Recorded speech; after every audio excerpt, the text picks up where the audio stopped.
प्रिय श्रोता मित्र, आज हामी तपाईको जीवनलाई भित्रैदेखि बदल्न सक्ने अत्यन्तै गहिरो र शक्तिशाली सत्यबारे कुरा गर्दैछौँ। यो सत्य हो तपाईको अवचेतन मन। अवचेतन मन त्यस्तो शक्ति हो जसले तपाईको सोच, भावना, बानी, डर, आत्मविश्वास र तपाईको सम्पूर्ण जीवनको दिशा निरन्तर नियन्त्रण गरिरहेको हुन्छ। तपाई दिनभरि जति सोच्नुहुन्छ त्यसमध्ये करिब 95% सोच तपाईको अवचेतन मनबाट आउँछ।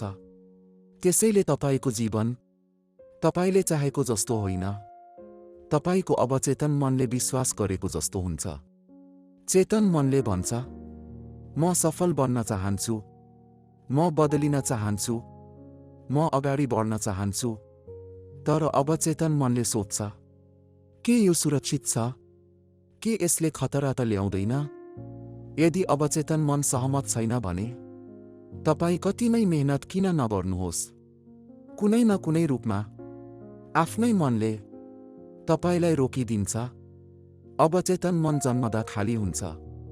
बाल्यकालमा सुनेका शब्द, देखेका व्यवहार र भोगेका अनुभव कुनै फिल्टर बिना अवचेतन मनमा लेखिन्छन्। तिमी सक्दैनौ, तिमी कमजोर छौ, हामी जस्ता मानिस सफल हुँदैनौ, पैसा कमाउनु गाह्रो छ। यी वाक्यहरू केवल शब्द थिएनन्, यी अवचेतन मनका लागि जीवनभर चल्ने आन्तरिक आदेश थिए। यसै कारण धेरै मानिस चाहँदा चाहँदै पनि एउटै गल्ती दोहोर्याइरहन्छन्।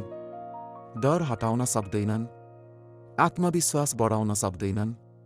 तर यहाँ एउटा अत्यन्तै महत्त्वपूर्ण सत्य छ, अवचेतन मन परिवर्तन गर्न सकिन्छ। अवचेतन मन तर्कबाट बदलिँदैन, बहसबाट बदलिँदैन, यो बदलिन्छ दोहोर्याइबाट, भावनाबाट र कल्पनाबाट। जब तपाई एउटै सकारात्मक सन्देश भावना सहित बारम्बार दिनुहुन्छ, अवचेतन मनले त्यसलाई नयाँ सत्य मानेर स्वीकार गर्न थाल्छ। त्यसैले आजदेखि आफैलाई यस्तो आदेश दिनु सुरु गर्नुहोस्, म सक्षम छु, म योग्य छु, म परिवर्तन हुन सक्छु, मेरो भविष्य सुरक्षित छ, म बिस्तारै तर निश्चित रूपमा अगाडि बढिरहेको छु। निद्रा अघि अवचेतन मन सबैभन्दा खुला हुन्छ। त्यो बेला दिएको सन्देश गहिरो बस्छ। सुत्नु अघि डर नसोच्नुहोस्, गुनासो नगर्नुहोस्, एउटै सन्देश दिनुहोस्, मेरो मन शान्त छ, मेरो जीवन सही दिशामा छ, म आफूमा विश्वास गर्न सिक्दैछु।